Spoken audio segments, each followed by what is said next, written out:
Well, 1 year after the country launched 988, the Suicide and Crisis Lifeline, the demand for mental health services continues to grow nationally and right here in Minnesota. Now, state data shows that the month of May saw 74% more calls than the year before and a 773% increase in texts.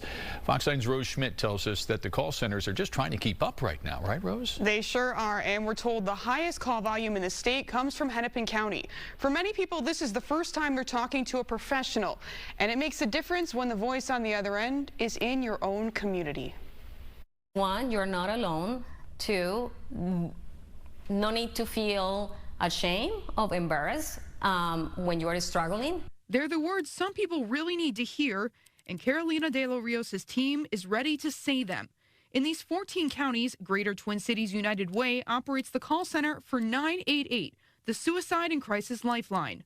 We are here 24/7, and you can talk to us about anything, and we will be able to guide you to the appropriate resources.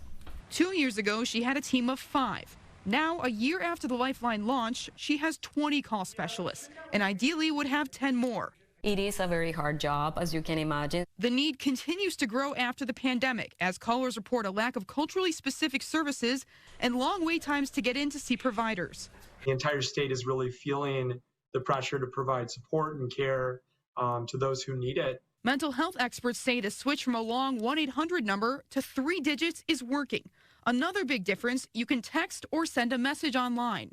As a child adolescent psychiatrist who works with teenagers and young people, texting is sometimes a lot easier. The scope of what this hotline is being used for has expanded too. Not just suicide prevention, but also worries about unemployment, financial stress, substance use, and call centers are getting third-party calls as well. If you are a family member or friend or colleague of someone that you were worried about or is struggling, and you're not sure how to have the conversation or determine is this somebody who needs some additional help, you yourself can call to help and get guidance.